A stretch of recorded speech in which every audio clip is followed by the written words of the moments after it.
క్షమించాలి. ప్లీజ్. నాకు నా ఫ్రెండ్ కూతురిది పెళ్ళుంది. సో, వెళ్ళాలని యాక్చువల్‌గా ఎళ్ళిపోయాన్ని.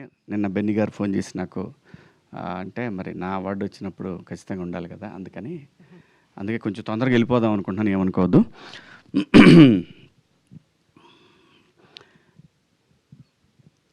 ఉమెన్స్ డే సందర్భంగా ప్రతి ఆడపిల్లకి, ప్రతి అమ్మకి, అందరికీ నా హృదయపూర్వక శుభాకాంక్షలు. దండోరా!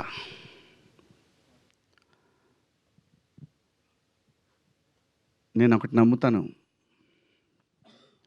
మనకిది పని అవ్వలేదంటే ఇంకా ఏదో పెద్దది పని అవుద్ది అనేది నేనెప్పుడు బలంగా నమ్మి ముందుకు పోయేటటువంటి విషయం అనమాట. ఇది కాలేదా ఇంకా ఏదో దీనికన్నా పెద్దది మనకుంది. ముఖ్యంగా ఈ గద్దర్ అవార్డ్స్ సందర్భంగా మా ఈ సినిమాకి గుర్తించి జ్యూరీ మెంబర్స్ ఇచ్చినటువంటి అవార్డ్స్కి కృతజ్ఞతలు. నేనైతే బలంగా కోరుకుంటాను, అవకాశం ఉంటే నాకు ఇన్‌స్టెడ్ ఆఫ్ శివాజీ డైరెక్టర్‌కి ఇవ్వాలని నేనైతే బలంగా కోరుకుంటా. అవకాశం లేదు. సో, అందరి అభిప్రాయాలను గౌరవిస్తూ తెలంగాణ ప్రభుత్వానికి, జ్యూరీ సభ్యులకు అందరికీ పేరు పేరున ధన్యవాదాలు.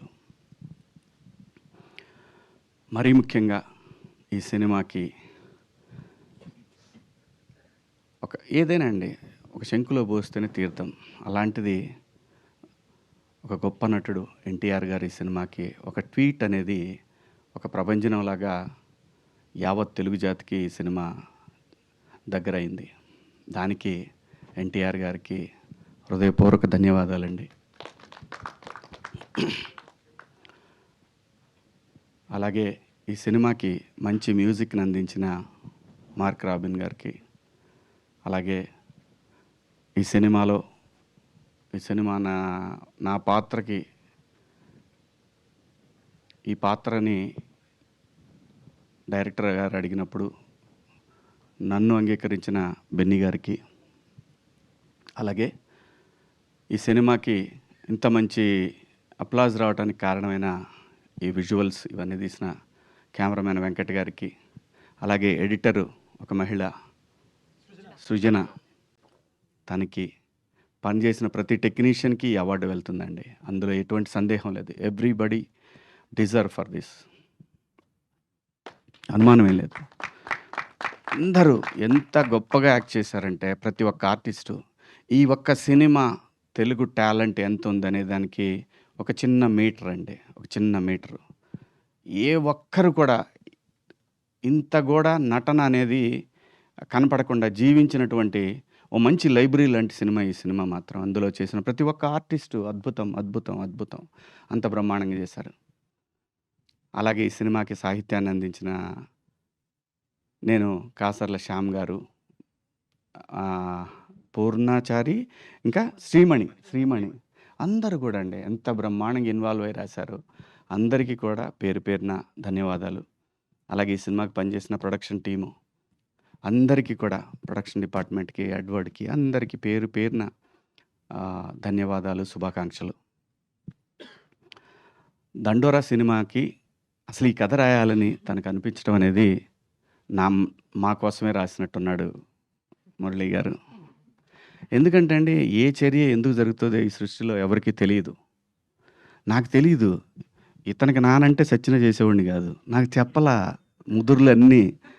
ఆ అమ్మాయి నా కూతురంటే క్వెషనే లేదు. నవదీపు ఏందేందో చేశారు, మొత్తానికి నన్ను మాయ చేశారు. నాకు తెలీదు. ఓన్లీ నేను ఈ సినిమా కథ చెప్తున్నప్పుడు వీళ్ళందరూ ఉన్నారనే విషయం, వీళ్ళందరితో షూటింగ్ అయిపోయిందనే విషయం, నేను లొకేషన్ పోయిందా తెలియదు నాకు. అమ్మ తోడు ఎవడు చేస్తాడండి, నందు కొడుకండి ఎట్టున్నాడు. సరే నవదీప్ అంటే మా సర్పంచ్ ఓకే చేయొచ్చు. నందు కొడుకేండండి ఘోరంగా, మరి అన్యాయం, అరాచకం అది.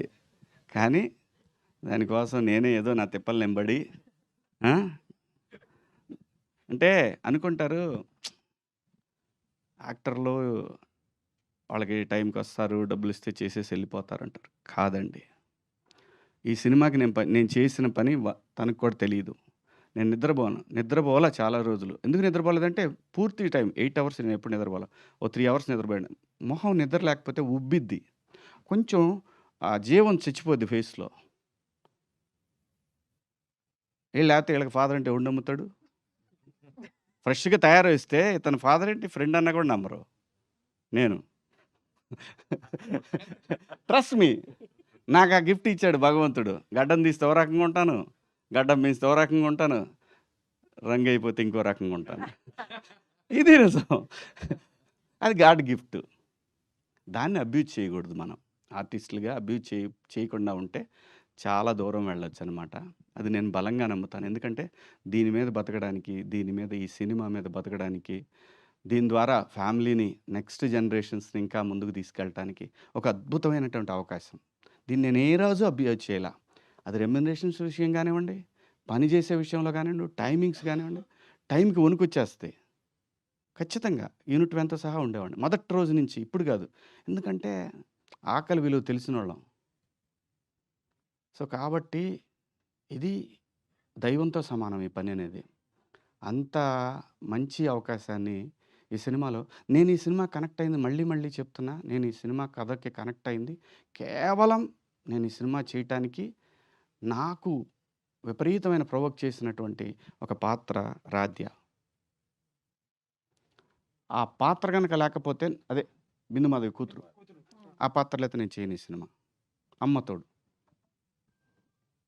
ఈ సినిమా మొత్తానికి ప్రాణం ఆ పాత్ర అక్కడ. ఆ పార్టు అది నందు ఆ పాపని అక్కడ ఆ హౌస్ దగ్గర వదిలిపెట్టాడు అని చెప్పినప్పుడు ఒక క్షణం మంచినీళ్ళు తాగాను నేను మా ఆఫీస్ రూమ్‌లో తనకి కథ చెప్తున్నప్పుడు. చేద్దాం ఈ సినిమాని ఫిక్స్ అయ్యాను. అంత ఆ పాప కూడా ఎంత బాగా చేసింది అసలు. ఎంత అద్భుతంగా చేసింది. అంటే గూస్ బంప్స్ మూమెంట్స్ ఉంటాయి సినిమాలో. నాకు కథ చెప్పేటప్పుడు కూడా తను అదే చెప్పాడు.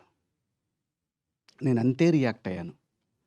సో, చాలా నేను నిజంగా కూడా ఈ సినిమాకి మా డైరెక్టర్‌కి బెస్ట్ డైరెక్టర్ అని వస్తాను ఎక్స్‌పెక్ట్ చేశాను నేను. అంటే మన ఎక్స్‌పెక్టేషన్స్ అన్నీ ఒకేసారి ఎప్పుడు కూడా అవ్వాలని రూల్ ఏం లేదు. సో, మావాడు అన్నట్టు నెక్స్ట్ టైమ్ ఖచ్చితంగా ట్రై చేయి మురళి. ఆ! ఖచ్చితంగా ఇంకా ఈ సినిమాకి ఇంతటితో ఇదేం ఆగదు. ఇది చాలా దూరం వెళ్ళాల్సిందుంది. వెళ్తది కూడా అనుమానమేం లేదు. ఎందుకంటే ఆ రైటింగ్‌లో ఉన్నటువంటి దమ్మండి అది. ఆ రైటింగ్‌లో ఉన్నటువంటి దమ్మది. ఆ దమ్ముని నేచర్ ఊరికే వదిలిపెట్టదు. చాలా దూరం తీసుకెళ్తది. చాలా అవార్డ్స్ వస్తాయి ఈ సినిమాకి. ఖచ్చితంగా ముఖ్యంగా నేను కాసార్ల శ్యామ్ గారికి కూడా గట్టిగా ఎక్స్‌పెక్ట్ చేస్తున్నాను. సాంగ్ రాసింది ఆయన 'దండోరా' అనే సాంగు. పాడిన ఆయన తమిళ్ ఆయన కదండీ! యాంథోనీ దాస్. అబ్బా! ఏముంటదండి ఆ గొంతు. ఏం గొంతండి అది. భగవంతుడు ఒక మనిషికి ఇక్కడ కొన్ని కొన్ని కళలు ఎందుకిస్తాడంటే దాన్ని ఎంజాయ్ చేయాలి. సమాజం ఎంజాయ్ చేయాలి. ఎంజాయ్ చేయటానికి ఒక్కో మనిషికి ఒక్కొక్క కళ ఇస్తాడు. ఆ కళ రూపంలోనే ఈ 'దండోరా'లో మీకు అవన్నీ కనపడతాయి. ఎందుకంటే సురేషు బాడీ మీద "అన్న నేను ఒక్కసారి వస్తానే" అంటాడు. ఒర్రేని అంటే ఒక్కొక్కళ్ళు మళ్ళీ ఆ అబ్బాయి బండి తీసుకొని వచ్చేది ఊళ్ళో టెంట్ కదా! Tent character. ఆ! ఎంత అండి అసలు ఒక్కొక్క పాత్ర ఎంత అద్భుతంగా రాశాడు. ఆ పెన్ను నుంచి ఎలా వచ్చిందో నాకు తెలీదు మురళి గారు. అద్భుతం. You are awesome. నేను చెప్తున్నా కదా! Long way to go. Long way to go. మా మురళి డెఫినెట్‌గా అండి. మురళి ఏంటి నేను కూడా డౌన్ అయ్యాను నిన్న మొన్న. నాకు తెలుసు. ఆ పెయిను. మురళికి నేను చెప్పాను. 365 డేస్ 24/7 నేను కాల్ అవేలో అని చెప్పా. నేను యాక్ట్ చేయాల్సిన అవసరంలా. తనకి నీడ్ ఉంది అంటే ఐ యామ్ దేర్ నేనని చెప్పి ఒక భరోసా ఇచ్చాను నేను. ఎందుకంటే హి డిజర్వ్స్ అండి. జాబ్ వదిలేసి సినిమా మీద ఒక ప్రేమతోటి ఇక్కడికొచ్చాడు అంటే తమాషా కాదండి. ఎవరైనా సరే సాక్రిఫైస్ ఓకే. తన పేరు, ప్రతిష్టలు, డబ్బు ఇవన్నీ కావచ్చు. కానీ సాక్రిఫైస్‌కి ఒక వాల్యూ ఉంటదండి నేచర్‌లో. అనుమానమే లేదు. దాంట్లో నిజాయితీ ఉంటే ఈ నేచర్‌లో ఖచ్చితంగా నేచర్ నీతో నిలబడతది మురళి గారు. ఎక్కడికి పోదిది. ఇది ఎక్కడికి పోదు. చాలా దూరం వెళ్తది. అలాగే ఈ సినిమాలో పనిచేసిన ప్రతి ఒక్క ఆర్టిస్టు అదిగో మావోడు సర్పంచ్ గాని, నందు గాని, ఆ అమ్మాయి ఆ కారు దోలే సీన్‌లో అయితే నిజంగా నాకు బాగా సినిమాలో బాగా నవ్వొచ్చిన సీను వీళ్ళిద్దరి కారు సీన్ అనమాట. అలాగే మన తమ్ముడు నాకు నా నా అల్లుడు రవికృష్ణ అబ్బాయి పేరు ఎప్పుడు కన్ఫ్యూజే నాకు. ర- రవికృష్ణ కానీ ఎంత బాగా చేశాడండి, ఎంత బాగా చేశాడు. ఆ, తను ఉందిలేమ్మా, గుర్తుంది. అంత ఈజీగా ఎలా మర్చిపోతా, నువ్వు నా కూతురు అంటే. ఏ తను ఒక ఎక్స్ప్రెషన్ అండి, ఒక ప్లేస్ బాగా గుర్తు తెచ్చుకోండి. చనిపోదామని డిసైడ్ అయ్యి ఆ హాస్పిటల్లో ఒక ఎక్స్ప్రెషన్ ఉంటుంది చూసారా, అసం బ్రహ్మాండంగా చేసింది, అసలు అద్భుతంగా చేసింది. నందు సైక్ సిద్ధార్థ్ ఓకే, ఎరక్కొట్టాడు. ఆ, ఇంకా ఎవరున్నారు, రాధ్య, నెంబర్ 1 నా పిల్లకే ఇస్తాను నేను, రాధ్య. అలాగే బిందు మాధవి గారు, చెప్పనండి మీరు చెప్పండి. అలాగే బిందు మాధవి గారు, ఆ రోజే చెప్పాను నేను, తెలుగులో అమ్మాయిలకు కానీ అబ్బాయిలకు కానీ టాలెంట్కి కొద్దవే లేదండి. ఫైనెస్ట్ యాక్ట్రెస్ అమ్మాయి, చాలా చాలా చాలా మంచి మంచి పాత్రలు చేయొచ్చు. ఎక్కడో ఎయ్యో చిన్న చిన్న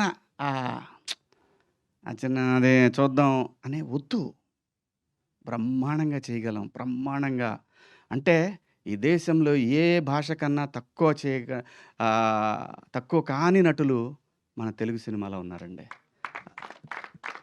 ఇవ్వండి, మీరు ఇవ్వాలే కానీ మళ్ళీ పెట్టొద్దు స్టేచర్లు ఇవన్నీ పెట్టొద్దు. ఒక పాత్ర ఇస్తే కదా స్టేచర్ తెలిసేది. స్టేచర్స్ లేవు, కథే అల్టిమేట్ స్టేచర్, అదే వస్తుంది. ఒక ఆర్టిస్ట్కి స్టేచర్ అదే వస్తుంది. కథని నువ్వు క్రియేట్ చేయి, ఆర్టిస్ట్ ఖచ్చితంగా ఆ స్టేచర్ని తీసుకొస్తాడు. మంచి మంచి పాత్రలు పోతున్నప్పుడు ఎలా బాధేస్తంటే కడుపు మండిపోతుంటుంది, చేయగలిగింది ఏమీ లేదు, ఆకలి అయితే అన్నం తింటాం తప్ప. సో సో అదే ఆయన ఎంత బాగా చేశాడు, బ్రహ్మాండంగా. వీళ్ళందరూ ఇంగ్లీష్లో మాట్లాడుతారు, నాకు టెన్షన్ అవుద్ది, నేనేం మాట్లాడాలని.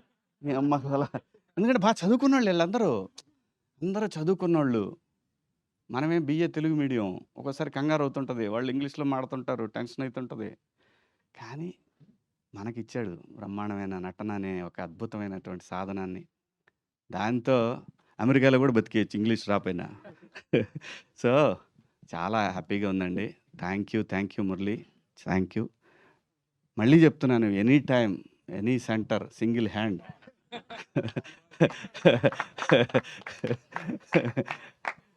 నిజంగా మురళి చాలా గొప్ప డైరెక్టర్ అవుతాడు, ఇంకా భవిష్యత్తులో మంచి మంచి సినిమాలు చేస్తాడు ఆయన. ఆయన సినిమాలకి నేను పని చేసినా పని చేయకపోయినా మురళితో ఉంటాను, ఇది నా ప్రామిస్, అనుమానమే లేదు. ఇంకెవరి గురించి చెప్పాలా, ఇంకెవరున్నారు? మనందరూ రాజశేఖర్ గారు, మాది జర్నీ నడుస్తూనే ఉంది. అందరూ కూడా మావాడు నవదీప్ రాలేదు ఇవాళ, మావాడు ఏ టూర్లో ఉన్నాడో, ఏడ ఉన్నాడో మరి, సర్పంచ్ సాబ్ ఏడ తిరుగుతున్నాడో ఈ భూమి మీద. అద్భుతంగా చేశాడు, మంచి యాక్టర్, తెలుగులో మనకి one of the finest actor. So ఇంకా ఈ సినిమాలో ఎవరన్నా ఉన్నా, ఇంకా ఆర్టిస్టులు చాలామంది ఉన్నారు ఈ సినిమాలో, బొచ్చెడు మంది ఆర్టిస్టులు ఉన్నారు. అందరికీ పేరున కంగ్రాచులేషన్స్. అలాగే బెన్నీ గారు, మీరు డెఫినెట్గా నేను చెప్తున్నా కదా, లాంగ్ వే టు గో. కొంచెం కొరతనం ఉంది మా వాడి దగ్గర, అది మాత్రం నేను ఖచ్చితంగా చెప్పాలి. ఎందుకంటే లైఫ్లో అండి అవకాశాలు చాలా వస్తుంటాయి, ఈ ఏజ్లో ఎక్కువ వస్తాయి, ఏజ్ దాటిపోయినాక ఎవడ పట్టించుకోడు మనకు. ఇంకా గొప్ప సినిమాలు తీస్తాడు, ఇది మాత్రం గ్యారంటీ, అనుమానమే లేదు. తనకి భగవంతుడు ఆ స్కిల్ ఇచ్చాడు, కథను జడ్జ్ చేసే ఒక స్కిల్ ఇచ్చాడు. మనకి తెలుగులో గొప్ప సినిమాల పేర్లు తీసుకుంటే బెన్నీ గారి పేరు కూడా వస్తుంది. ఇంకా నెక్స్ట్ రాబోయే సినిమాలు కూడా ఖచ్చితంగా మంచి కథలు పట్టుకుంటాడు, చాలా దూరం వెళ్తాడు. ఈ పేరు గుర్తుంటుంది. అలాగే మురళి గారి పేరు ఎట్లయితే గుర్తుంటుందో ఈ పేరు కూడా గుర్తుంటుంది ఖచ్చితంగా. అందరికీ ఈ సినిమాకి సహకరించిన మీడియా మిత్రులకు, తెలంగాణ ప్రభుత్వానికి, అలాగే జ్యూరీ సభ్యులకు, ప్రతి ఒక్కళ్ళకి కూడా పేరున ధన్యవాదాలు. Thank you so much. I love you all. Thank you sir, thank you so much.